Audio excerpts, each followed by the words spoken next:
ప్రభువైన యేసుక్రీస్తు వారి నామమునకే మహిమ కలుగునుగాక. వీక్షిస్తున్న ప్రియదేవుని జనాంగమా, మీకందరికీ ప్రభువైన యేసుక్రీస్తు వారి నామములో నా శుభాలు తెలియపరుస్తున్నాను. ఈ దినమున ఈ రీతిగా మీతో ప్రభు యొక్క వాక్యాన్ని మాట్లాడడానికి ప్రభు నాకు ఇచ్చిన కృపను బట్టి ఆయన స్తుతిస్తూ ప్రభు మాటలున్న ఆశీర్వాదకరమైన విషయాలను మనం గ్రహించుకోవడానికి ముందుకు సాగుదాం. ఈ దినమున మన అంశము మొహమాటము విశ్వాసములో ఉండకూడదు. విశ్వాస విషయంలో మొహమాటము లేనివారిగా ఉండటము మనకి ఎంత ఆశీర్వాదకరమో ఇవాళ మనం నేర్చుకుందాం. ప్రియమైన బిడ్డలారా, మనం చూస్తే విశ్వాస విషయంలో మొహమాటం లేనివారిగా ఉండాలని యాకోబు పత్రిక 2వ అధ్యాయంలో 1వ వచనంలో మనం గనక చదువుకుంటే, నా సహోదరులారా, మహిమ స్వరూపియగు మన ప్రభువైన యేసుక్రీస్తును గూర్చిన విశ్వాస విషయంలో మేము మొహమాటము గలవారై ఉండకుడి. మీరు మొహమాటం గలవారై ఉండకుడి. విశ్వాస విషయంలో మొహమాటము అనేది మనకి ఉండకూడదని యాకోబు భక్తుడు మాట్లాడుతున్నారు ఇక్కడ. ఎందుకని అనంటే, మనం చూస్తే పేతురు పత్రికలో మనం గనక గమనించుకుంటే ప్రియమైన బిడ్డలారా, 2వ పేతురు పత్రిక 1వ అధ్యాయంలో 1వ వచనాన్ని గనక మనం చదువుకుంటే, యేసుక్రీస్తు దాసుడును అపోస్తలుడైన సీమోను పేతురు మన దేవుని యొక్కయు రక్షకుడైన యేసుక్రీస్తు యొక్కయు నీతిని బట్టి మా వల్లనే అమూల్యమైన విశ్వాసము పొందిన వారికి శుభమని చెప్పి రాయినది. విశ్వాసం అనేది అమూల్యమైనది కాబట్టి విశ్వాసం ఎక్కడ దొరికేది కాదు. ప్రభు మనకు అనుగ్రహించిన విశ్వాసం అనేది ఒక ఆత్మ వరము కాబట్టి విశ్వాసాన్ని మనము నిర్మోహమాటముగా ఉండే విధానాల్లోనే కొనసాగించుకోవాలి. ఇంకా చూస్తే మనము అపోస్తల కార్యంలో 13వ అధ్యాయంలో 48వ వచనంలో గనక మనం చూస్తే, అన్యజనులు ఆ మాట విని సంతోషించి దేవుని వాక్యము మహిమపరిచి మరియు నిత్య జీవమును నిర్ణయింపబడిన వారందరూ విశ్వసించిరి. నిత్య జీవానికి నిర్ణయించబడిన వారు మాత్రమే విశ్వసించిరి. మనం ప్రభునందు విశ్వాసం ఉంచుతున్నామంటే మనం నిత్య జీవానికి నిర్ణయించబడిన వారము. అమూల్యమైన విశ్వాసాన్ని మనం పొందుకున్నాం. ఈ విషయాలు మనం జ్ఞాపకం తెచ్చుకోవాలి. అందుకనే పౌలు గారు మాట్లాడుతూ తిమోతితో 2వ తిమోతిలో 4వ అధ్యాయంలో 7వ వచనంలో ఆయన మాట్లాడుతున్న మాట, మంచి పోరాటం పోరాడి నా పరుగు కడముట్టించింది, విశ్వాసాన్ని కాపాడుకోవాలి. ఎలా పడితే అలాగ మనం విశ్వాసంలో కొనసాగడానికి లేదు. కానీ మొహమాటం అనేది విశ్వాసంలో పనికిరాదని మనం అక్కడ ప్రధానంగా యాకోబు పత్రికలో మనం చూసాం. ధనవంతులను ఒకలాగా బేదలను ఒకలాగా అన్న ఆ సందర్భాన్ని బట్టి ప్రభు అక్కడ మనతో మాట్లాడారు. ఇంకా మనం ఇంకొన్ని విషయాల్లోంచి మనం ఈ వాక్యాన్ని ఇంకొన్ని కోణాల్లోంచి కనుక మనం గమనించుకుంటే, ఈ మొహమాటం వల్ల ఏమేమి పోగొట్టుకుంటాము, ఈ మొహమాటం లేకపోవటం వల్ల ఎటువంటి ఆశీర్వాదాలు మనం పొందుకుంటాం అనేది ఈ రోజున ముందుకు సాగుదాం. చూద్దాం ప్రియదేవుని బిడ్డలారా. చూస్తే మనము ప్రియదేవుని బిడ్డలారా రోమపత్రికలో మనం కనుక గమనిస్తే 2వ అధ్యాయం 11వ వచనంలో, చాలమ్మా, దేవునికి పక్షపాతం లేదు. ఏ విధమైన పక్షపాతము, ఏ విధమైన మొహమాటము, ఏ విధమైన ఎవరికి తగినట్టుగా దేనికి తగినట్టుగా దానికి ఆయన బహుమానం ఇచ్చేవాడు ప్రియదేవుని బిడ్డలారా. అందుకనే ద్వితీయోపదేశకాండం చూస్తే పాత నిబంధన గ్రంథంలో 10వ అధ్యాయం 17వ వచనంలో కనుక మనం కనుక చూడగలిగితే, ఇవన్నీ మొహమాటము అనే విషయంలో ప్రభు ఎక్కడెక్కడ ఎట్లా మాట్లాడారు అనేది మీ ముందు ఉంచడానికి ప్రయత్నం చేస్తున్నాను.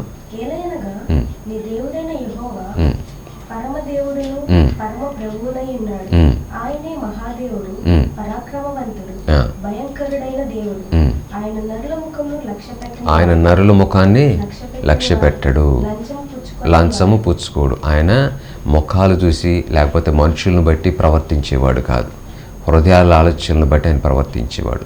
ఆయనకి ఎక్కడా మొహమాటం అనేది ఎక్కడా మనకి కనబడదు ప్రియమైన బిడ్డలారా. కాబట్టి ముందుకు సాగుదాం.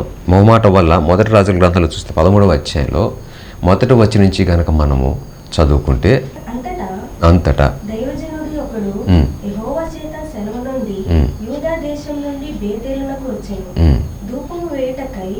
యారోబాను ఆ బలిపీఠం వద్ద నిలిచి ఉండగా ఆ దేవజనుడు యెహోవా ఆజ్ఞ చేత బలిపీఠమునకు ఈ మాట ప్రకటన చేసెను. బలిపీఠమా బలిపీఠమా, యెహోవా సెలవిచ్చినదేమనగా, దావీదు సంతతిలో యోషియా అన్నొక శిశువు పుట్టెను. నీ మీద ధూపం వేసిన ఉన్నత స్థలం యొక్క యాజకులను అతడు నీ మీద అర్పించును. అతడు మనుష్య శాల్యమును నీ మీద దహనము చేయును. ఈ బలిపీఠము బద్దలైపోయి దాని మీదున్న బుగ్గి ఒలికిపోవుటయే యెహోవా ఇచ్చు సూచన అని చెప్పి ఆ దినమున ఆ ప్రవక్త సూచన ఒకటి ఇచ్చెను. బేతేలు నందున్న బలిపీఠమును గూర్చి ఆ దైవజనుడు ప్రకటించిన మాట రాజైన యారోబాము విని బలిపీఠం నుండి తన చెయ్యి చాపి వానిని పట్టుకొనమని చెప్పగా అతడు చాపిన చెయ్యి ఎండిపోయాను. దానిని వెనుకకు తీసుకొనుటకు అతనికి శక్తి చాలలేకపోయాను. మరియు యెహోవా సెలవు ప్రకారము దైవజనుడు ఇచ్చిన సూచన చొప్పున బలిపీఠము బద్దలు కాగా ముక్కి దాని మీద నుండి ఒలికిపోయాను. అప్పుడు రాజు, నా చెయ్యి మునిపటి వలె బాగగునట్లు నీ దేవుడైన యెహోవా సమ్ముఖమందు నా కొరకు వేడుకొనమని ఆ దైవజనుని బతిమాలుకొనగా దైవజనుడు యెహోవాను బతిమాలుకొనెను గనుక రాజు చెయ్యి మరలా బాగయి మునుపటి వలె ఆయను. అప్పుడు రాజు, నీవు నీ ఇంటికి వచ్చి అలసట తీర్చుకొనుము, నీవు బహుమతి ఇచ్చేదనని ఆ దైవజనుడితో చెప్పగా దైవజనుడు రాజుతో ఇట్లనెను, నీ ఇంటిలో సగము నీవు నాకిచ్చినను నీతో కూడా నేను లోపలికి రాను. ఈ స్థలమందు నేను అన్నపానములు పుచ్చుకొనను. అన్నపానములు పుచ్చుకొనవద్దనియు నీవు వచ్చిన మార్గం తిరిగిపోవద్దనియు యెహోవాకు చేత నాకు సెలవాయనని రాజుతో అనెను. అంతటా అతడు తాను బేతేలునకు వచ్చిన మార్గమున వెళ్ళక మరి ఒక మార్గమున తిరిగిపోయాను. బేతేలులో ప్రవక్తయగు ఒక ముసలివాడు కాపురం ఉండెను. అతడు కుమారులలో ఒకడు వచ్చి బేతేలులో దైవజనుడు ఆ దినమున చేసిన క్రియలన్నిటినీ అతడు రాజుతో పలికిన మాటలన్నిటినీ తన తండ్రితో తెలియచెప్పగా వారి తండ్రి అతడు ఏ మార్గంలో వెళ్లిపోయానని వారిని అడిగాను. అంతటి తన కుమారులు యూదా దేశంలో నుండి వచ్చిన దైవజనుడు ఏ మార్గంలో వెళ్లిపోయినది తెలిపిరి. పిమ్మట అతడు తన కుమారులను పిలిచి నా కొరకు గాడిదకు గంట కట్టుకొని చెప్పగా వారు అతని కొరకు గాడిదకు గంట కట్టిరి. అతడు దాని మీద ఎక్కి దైవజనుని కనుగొనవలనని పోయి మస్తకి వృక్షం కింద అతడు కూర్చుండగా చూచి యూదా దేశంలో నుండి వచ్చిన దైవజనుడము నీవేనా అని అడుగగా అతడు నేనే అనెను. అప్పుడు అతడు నా ఇంటికి వచ్చి భోజనం చేయమనగా అతడు నేను నీతో కూడా మరలి రాజాను నీ ఇంట ప్రవేశింపను మరియు నీతో కలిసి ఈ స్థలమందు అన్నపానములు పుచ్చుకొనను. నీవు అచ్చట అన్నపానములు పుచ్చుకొనవద్దనియు నీవు వచ్చిన మార్గంలో పోవుటకు తిరగవద్దనియు యెహోవాకు చేత నాకు సెలవాయనని చెప్పాను. అందుకతడు నేనును నీ వంటి ప్రవక్తనే మరియు దేవదూత ఒకడు యెహోవా చేత సెలవు పొంది అన్నపానములు పుచ్చుకొనుటకై అతడు నీ ఇంటికి తోడుకొని రమ్మని నాతో చెప్పినని అతనితో అబద్ధమాడగా అతడు తిరిగి అతనితో కూడా మరలిపోయి అతని ఇంట అన్నపానములు పుచ్చుకొనెను. వారు భోజనం చేయుచుండగా అతనిని వెనుకకు తోడుకొని వచ్చిన ఆ ప్రవక్తకు యెహోవాకు ప్రత్యక్షమాయెను. అంతటా అతడు యూదా దేశంలో నుండి వచ్చిన దైవజనుని పిలిచి యెహోవా ఇలాగున ఆజ్ఞయించుచున్నాడు, నీ దేవుడైన యెహోవా నీకు ఆజ్ఞాపించిన దానిని గైకొనక ఆయన సెలవిచ్చిన నోటి మాట మీద తిరగబడి వెనుకకు వచ్చి నీవు వచ్చట అన్నపానములు పుచ్చుకొనవలనని ఆయన సెలవిచ్చిన స్థలమున భోజనం చేసి ఉన్నాను గనుక నీ కళేబరము నీ పితరుల సమాధిలోనికి రాకపోవునని ఎలుగెత్తి చెప్పాను. అంతట వారు అన్నపానములు పుచ్చుకున్న తర్వాత అచ్చటి ప్రవక్త తాను వెనుకకు తోడుకొని వచ్చిన ఆ ప్రవక్తకు గాడిద మీద గంట కట్టించారు. అతడు బయలుదేరి మార్గంలో పోచుండగా ఒక సింహము అతనికి ఎదురుపడి అతన్ని చంపెను. అతని కళేబరము మార్గమందు పడి ఉండగా గాడిద దాని దగ్గర నిలిచి ఉండెను. సింహమును శవము దగ్గర నిలిచి ఉండెను. కొందరు మనుషులు ఆ చోటికి వచ్చి శవము మార్గమందు పడి ఉండుటయు సింహము శవము దగ్గర నిలిచి ఉండుటయు చూచి చాలమ్మా. ఇక్కడ మనం చదువుకున్న ఈ మొదటి రాజుల గ్రంథంలోని ఈ 13వ అధ్యాయంలో మొదటి నుంచి 32వ వచనం వరకు చూసిన దానిలో ఇద్దరు ప్రవక్తలు, యెరోబాము అనే ఒక రాజు మనకి కనబడుతున్నాడు. ప్రీతిని బిడ్డలారా, ఇక్కడ దేవుని చేత ఈ ప్రవక్తకి సెలవైంది.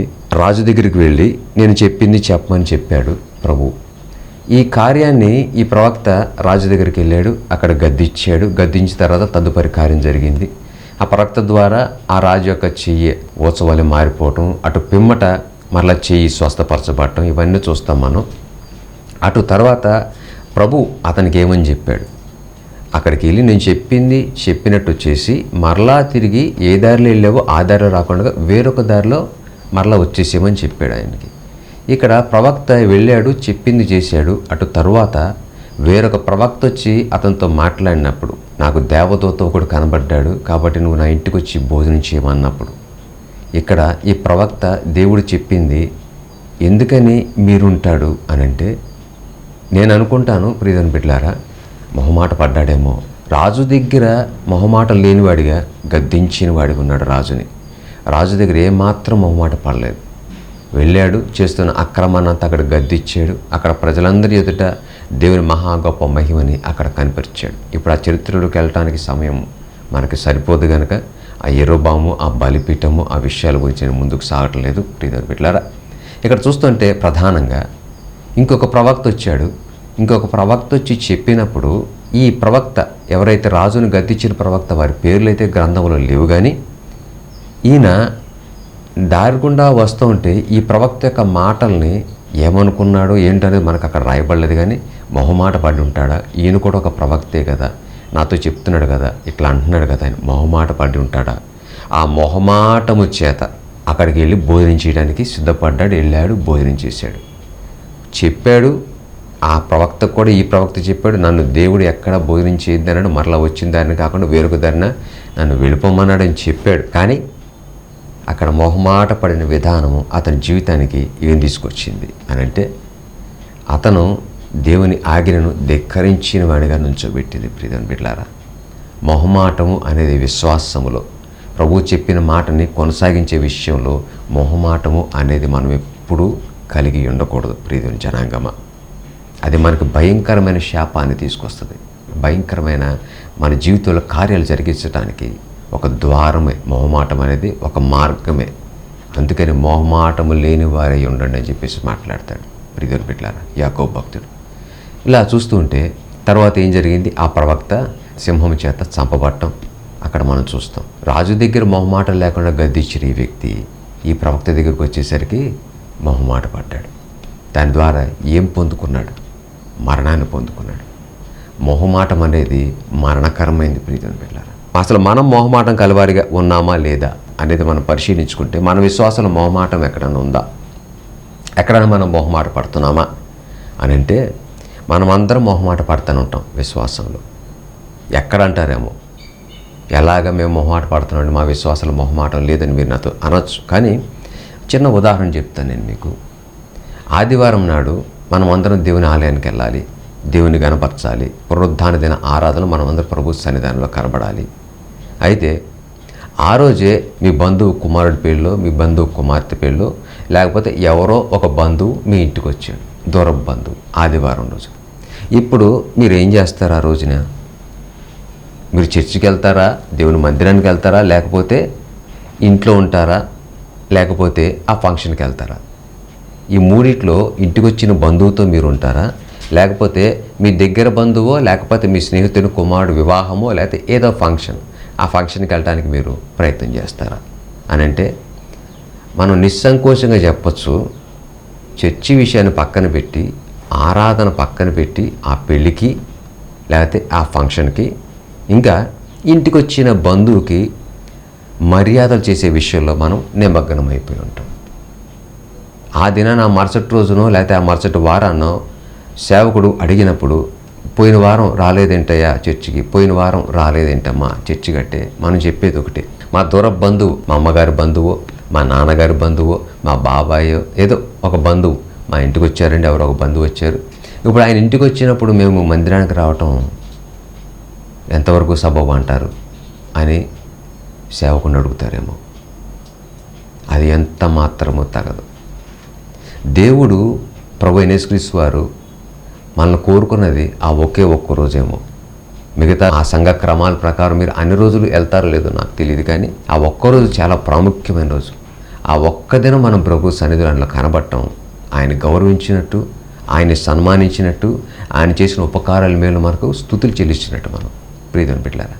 కానీ ఆ రోజున కనుక పొరపాటున ఎవరన్నా వచ్చినా, మనల్ని పిలిచినా, మనము నిస్సంకోచంగా మందిరానికి వెళ్ళకుండా అటు వెళ్ళిపోతాం. లేకపోతే ఇంటికి వచ్చిన గెస్ట్కి వాళ్ళకు ఉండాల్సినవి వండుకుంటూ, వాళ్ళకి పెట్టాల్సినవి పెట్టుకుంటూ, వాళ్ళకి చేయాల్సినవి చేసుకుంటూ ఇంట్లో కూర్చుంటాం. అది తగదు. నీ కొరకు ప్రాణం పెట్టిన దేవుడిని యేసుక్రీస్తు వారి కొరకు ఒక్కరోజు కూడా నువ్వు ఇవ్వటానికి ఈ విధంగా మొహమాట పడుతున్నావు అంటే అది చాలా శాపగ్రస్తమైందని నేను మీకు చెప్తున్నాను. ఎవరింటికి వచ్చినా, ఎవరు పిలిచినా పునరుద్ధాన దినాన ప్రభు సన్నిధిలో కనబడటం ఆశీర్వాదకరం. అలా కనబడకపోవటం శాపగ్రస్తమైంది. పునరుద్ధాన దినాన్ని మళ్ళీ ఆయన పరిశుద్ధపరిచే దినం అది. ఆ రోజున మందిరంలో కనబడటం మనకు చాలా దీవెనకరమైంది ప్రియమైన బిడ్డలారా. ఈ విషయంలో ఎంతమంది మొహమాట పడి ఉంటారు, ఎంతమంది నిర్మోహమాటంగా చెప్పుంటారు చూస్తూనే మీ అందరినీ నేను అడిగితే, ఆ రోజున మీ మావయ్య గారు వచ్చారు పునరుద్ధాన దినాన ఆదివారాన మందిరానికి వెళ్ళాల్సిన సమయంలో మీరేం చేసి ఉంటారు? మొహమాట పడ్డారా? లేకపోతే నిర్మోహమాటంగా వచ్చిన వ్యక్తిని ఇంట్లో కూర్చోమని చెప్పి, లేకపోతే ఆయనకి హోటల్ నుంచి ఏదైనా అరేంజ్మెంట్ చేసి, లేకపోతే ఇంకొకటి ఏదైనా అరేంజ్ చేసి మీరు చర్చికి వచ్చారా? లేదా లేకపోతే మీరు ఇంట్లో కూర్చుని ఆయనకి సపర్యలు చేస్తూ కూర్చున్నారా? ఆ ఫంక్షన్కి మిమ్మల్ని పిలిచినప్పుడు ఆదివారమున మీరు ఫంక్షన్ పెట్టుకున్నారు, మేము ఆ రోజున రాలేము అని మీరు చెప్పగలిగారా? చెప్పలేకపోయారా? ఎలా చెప్తామండి? బాగుంటుందా? బాగోదా? అదే ప్రభువు మాట్లాడుతున్నారు. విశ్వాస విషయంలో మొహమాటం అస్సలు పనికిరాదు. నువ్వు మొహమాటం లేనివాడు ఉండాలి విశ్వాస విషయంలో. ఆ రోజున ఆదివారమును లేకపోతే శుక్ర శనివారాల్లో ఆ సంఘ క్రమాల ప్రకారం ఆరాధనకి హాజరవటానికి నువ్వు ఏమాత్రము ఎవరు అడ్డొచ్చినా, ఎవరైనా సరే మన ఇంటికి వచ్చి ఆటంకంగా ఉన్నా సరే, మనల్ని పిలిచినా సరే, మనము నిర్మోహమాటంగా వాళ్ళతో చెప్పేవారికి ఉండాలి. అంటే ఇంకా చాలా ఉన్నాయి, మన మొహమాట పడే విషయాలు చాలా ఉన్నాయి, అవన్నీ చెప్పటానికి సమయం సరిపోదు. అందుకని ఈ ఒక్క విషయాన్ని మీ ముందు ఉంచాను. ఎందుకంటే ఇది సహజంగా ప్రతి విశ్వాసి, ప్రతి భక్తుడు, దేవుని యందు విశ్వాసం ఉంచిన ప్రతి వ్యక్తి కూడా ఎదుర్కొనే పరిస్థితి ఇది. ఆ రోజున ఫంక్షన్కి, ఆ రోజున పెళ్ళికి, ఆ రోజున ఇంటికి బంధువు. ఈ క్రమాన్ని మనము విసర్జించవలసిన వారమైనాము, విడిచిపెట్టవలసిన వారమైనా ప్రియమైన బిడ్డలారా. క్రైస్తవ విశ్వాసము అమూల్యమైంది. క్రీస్తునందు విశ్వాసం ఉంచటం అనేది చాలా గొప్ప కృపే. ప్రభు అంటాడు కదా, మీరు కృప ద్వారానే రక్షింపబడ్డారంటారు. మీ క్రియల చేత కాదు, నా కృప ద్వారా. ఆయన కృప ద్వారా మనం ఆయన వద్దకు వచ్చాం. ఆయన మహాకృపను బట్టి ఆయన యందు నమ్మికనుంచాం. కాబట్టి అమూల్యమైన విశ్వాసం అన్నాడు, వెలకట్టలేని విశ్వాసం అది ప్రియమైన బిడ్డలారా.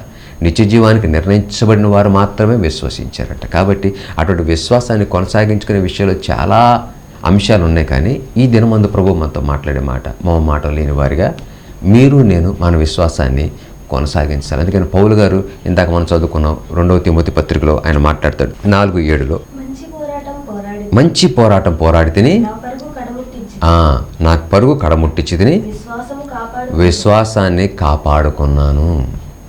విశ్వాసాన్ని మనం కాపాడుకునే వారికి ఉండాలి. అంటే విశ్వాసము కాపాడుకోవడం అంటే విశ్వాసము నుంచి వైదొలిగిపోయే, విశ్వాసంలో బలహీనపరచబడే, విశ్వాసంలో మరి ఇంకా అధమ పాతాళానికి వెళ్ళే స్థితిలో కూడా మనం ఉంటామేమో. కాబట్టి ఎప్పటికప్పుడు మన విశ్వాసాన్ని కాపాడుకుంటున్న వారిగా మనం ఉండాలి ప్రియమైన బిడ్డలారా. ఎప్పటికప్పుడు విశ్వాసంలో బలముగా ముందుకు సాగేవారిగా మనం ఉండాలి ప్రియమైన సంగమా. విశ్వాసాన్ని చాలా గట్టిగా మనం పట్టుకోవాలి ప్రియమైన సంగమా.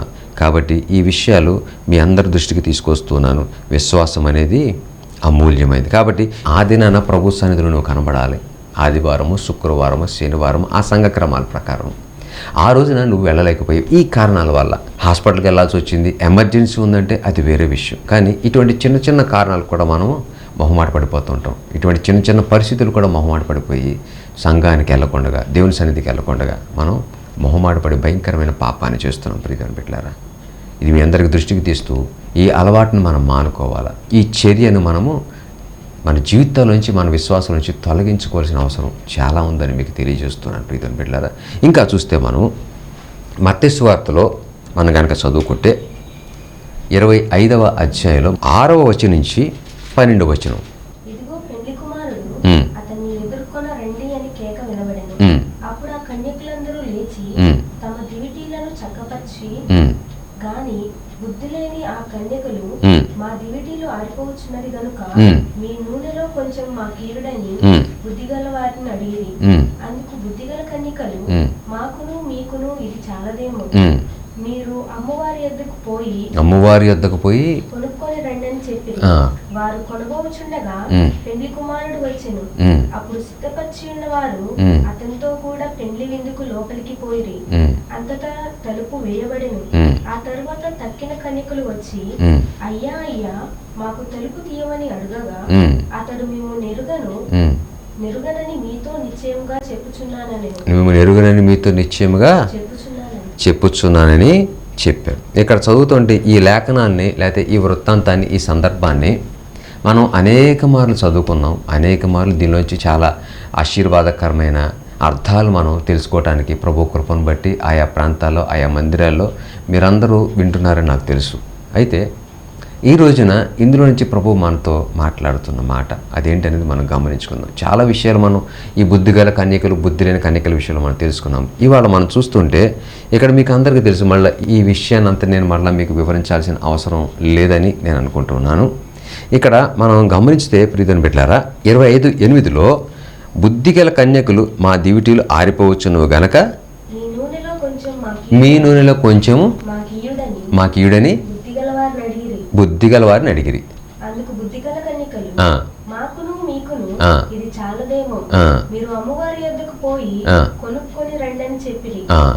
చాలమ్మా. బుద్ధిగల కన్యకులు, బుద్ధి లేని కన్యకులు. మనకు తెలుసు నూనె అయిపోయింది, నూనె ఉంది. నూనె అయిపోయిన వారు నూనె ఉన్నవారిని అడుగుతున్నారు, మీ నూనెలో కొద్దిగా మాకు ఇవ్వండి అని. దానికి అడిగేది బుద్ధి లేని కన్యకలు, బుద్ధిగల కన్యకలను అడుగుతున్నారు. ఇక్కడ మనకు అందరికీ తెలిసిందే. దీనికి సమాధానంగా బుద్ధిగల కన్యకలు ఏమన్నారంటే, మాకును మీకును ఇది చాలదేమో, మీరు అమ్మవారి వద్దకు పోయి కొనుక్కొని రండి అని చెప్పిరి. కొనబోచుండగా పెండ్లి కుమారుడు వచ్చాడు. పోయిరి.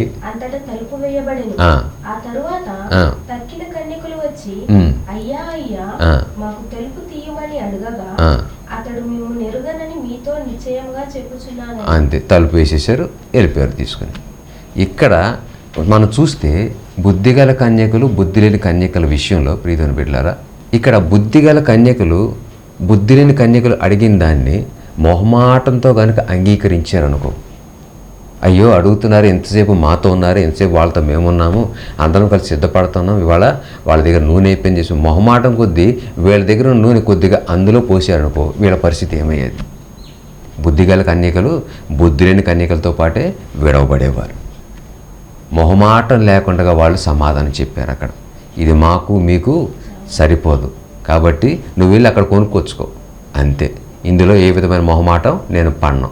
ఎందుకంటే నేను వెళ్ళవలసింది దేవునితో వెళ్ళిపోవాలి, ప్రభు రాకడలో నేను ఎత్తబడాలి. కాబట్టి బుద్ధి లేని కన్యకల వలె మీరు ఉండకూడదనే విషయం మనం తెలుసుకున్నాం. ఇక్కడ బుద్ధిగల కన్యకలకు ఉన్న నిర్మోహమాటమైన విధానము మనము మన జీవితంలో విశ్వాసాలు తప్పక కలిగి ఉండాలి. ప్రియమైన బిడ్డలారా, జ్ఞాపకం తెచ్చుకోనండి ఈ విషయాన్ని.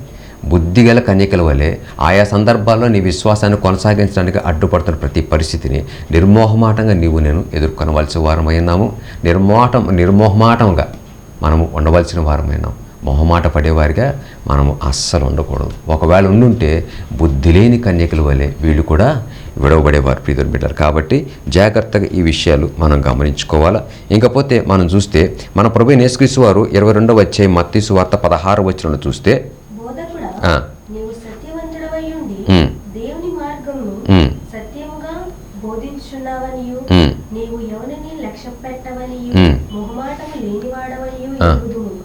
మన ప్రభువైన యేసుక్రీస్తు వారు మోమాటము లేనివాడంట ప్రియమైన బిడ్డలారా. అదే మత్తయి సువార్త 12వ అధ్యాయం 46వ వచనం నుంచి 49వ వచనం వరకు మనం చూస్తే కనుక,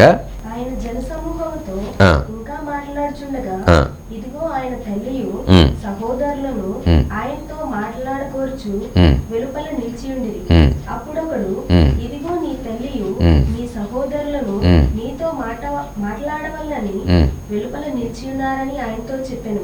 అందుకు ఆయన తనతో ఈ సంగతి చెప్పిన వారిని చూచి, నా తల్లి ఎవరు, నా సహోదరులు ఎవరు అని చెప్పి తన శిష్యుల వైపు చేయి చాపి, ఇదిగో నా తల్లియు నా సహోదరులను, పరలోకమందున్న నా తండ్రి చిత్తము చొప్పున చేయువాడే నా సహోదరుడును నా సహోదరియు నా తల్లియు అని. అది ఆయన ఎంత నిర్మోహమాటంగా అక్కడ మాట్లాడుతున్నారు చూడండి. శాస్త్రులతోటి, పరిచయులతోటి, ధర్మశాస్త్రోపదేశకులతోటి ఎక్కడ కూడా ఆయన మొహమాట పడిన పరిస్థితి కనబడదు. ఏ పరిస్థితినైనా సరే ఆయన నిర్మోహమాటంగానే కొండ బద్దలు కొట్టినట్టుగా మాట్లాడినట్టుగా కనబడుతుంది ప్రియదేవుని సగం. కాబట్టి విశ్వాసాలు కూడా మనము అదే రీతిగా ఉండవలసిన వారమైనాం. అదే మన విశ్వాసాన్ని గురించి హేతు అడుగు వారికి మనము సాత్వికతోనూ భయంతోనూ మనము సమస్త విధాలైన జ్ఞానంతోనూ వారికి మనం సమాధానం చెప్పే వారికి ఉండాలి. వారితో మనము ఈ విషయంలో మనం చాలా సామరస్యంగా వాళ్ళకి అర్థమయ్యే విధానంలో వాళ్ళతో చెబుతూ వారికి మనకున్న బంధాలు కూడా తెగిపోకుండా ఆ బంధాలు కూడా జాగ్రత్తగా కాపాడుకుంటూ ప్రియదేవుని బిడ్డలారా మనం చూస్తే 1 పేతురు పత్రిక 2వ అధ్యాయం 12వ వచనంలో అన్యజనులు మేము ఏ విషయంలో దుర్మార్గులను దూషింతురో ఆ విషయంలో మీరు మీ సత్క్రియలను చూచి వాటిని బట్టి దర్శన దినమున దేవుని మహిమపరచినట్లు వారి మధ్యను మంచి ప్రవర్తన గలవారై ఉండవలనని మిమ్మల్ని బతిమాలుకొనుచున్నాను. మనము మంచి ప్రవర్తన గలవారై వారి మధ్యలో నివసిస్తూ 3:15 1 పేతురు పత్రిక నిర్మలమైన మనస్సాక్షి గలవారై మీలో ఉన్న నిరీక్షణ గురించి మిమ్మల్ని హేతువు అడుగు ప్రతివానికి సాత్వికతోనూ భయముతోనూ సమాధానం చెప్పుటకు ఎల్లప్పుడూ సిద్ధంగా ఉండి మీ హృదయములయందు క్రీస్తును ప్రభువుగా ప్రతిష్ఠించుడి. ఆమేన్. కాబట్టి ఈ రీతిగా మనము సాత్వికముతోనూ మన నిరీక్షణకు మన విశ్వాసాన్ని హేతువడుగు ప్రతి వారికి అమ్మా మేము వచ్చాం మీ ఇంటికి నువ్వు వెళ్ళిపోతే ఎట్లాగా అన్నాళ్ళకి హేతువడుగు ప్రతి వారికి సాత్వికముతోనూ మనము భయముతోనూ సమాధానం చెప్పడానికి ఎప్పుడూ సిద్ధంగా ఉండాలి ప్రియదేవుని బిడ్డలారా. వాళ్ళతో తెగదెంపులు చేసుకోమని కాదు, కానీ వాళ్ళతో మాట్లాడే విధానం వాళ్ళకి మీ పరిస్థితిని అర్థమయ్యేలా చెప్పే విధానంలో మీరు జ్ఞానంగా ఉండాలి, వివేకంగా ఉండాలి. మొహమాటం గలవారై ఉంటే ఇదిగో ఆ ప్రవక్త జీవితం ఏమైపోయింది. మొహమాటం లేని వారిగా బుద్ధిగల కలిగి ఉంటే వీరి పరిస్థితి ఎట్లా ఉంది. మీరు మొహమాటం గలవారి ఉంటారా, మొహమాటం లేని వారికి ఉంటారా? మీరు తెలుసుకుని ఆ రీతిగా ముందుకు సాగాలని కోరుకుంటూ విశ్వాసం విషయాన్ని మీరు ఎప్పుడు కూడా మొహమాటం అనేది లేని వారిగా ఉండాలని కోరుకుంటూ ఈ వాక్యము మీ హృదయాల పదిలపరచబడి ఆ రీతిగా మీ విశ్వాసాన్ని కొనసాగించాలని కోరుకుంటూ ఈ నా మాటలను ముగిస్తూ ఉన్నాను. ప్రార్థన చేసుకుందాం. మహోన్నతుడైన దేవ, మొహమాటం లేని వారిగా ఉండమన్నావు తండ్రి. దానివలన అయా వచ్చే శాపాలు, నష్టాలు, అదే రీతిగా మొహమాటం లేని వారిగా ఉంటే వచ్చే ఆశీర్వాదాలు, దీవెనలు అన్నీ ఈ దినమున మీరు మా ముందు ఉంచారు. మా విశ్వాసంలో మేము చేసిన మొహమాటమును అనుసరించి నేను దుఃఖపెట్టుంటే, నీకు వేదన కలిగించుంటే బిడ్డలు క్షమించండి, నీ రక్తంలో కడిగి శుద్ధీకరించి తదుపరి ఈ వాక్యం విన్న పిమ్మట నిర్మోహమాటముగా వారు తమ విశ్వాసాన్ని కొనసాగిస్తూ కాపాడుకునేటకు సహాయం చేయమని, వినుచున్న బిడ్డలను చూస్తున్న బిడ్డలందరినీ ఆశీర్వదించి దీవించమని యేసుక్రీస్తు నామములో అడుగుచున్నాము తండ్రి. ఆమేన్.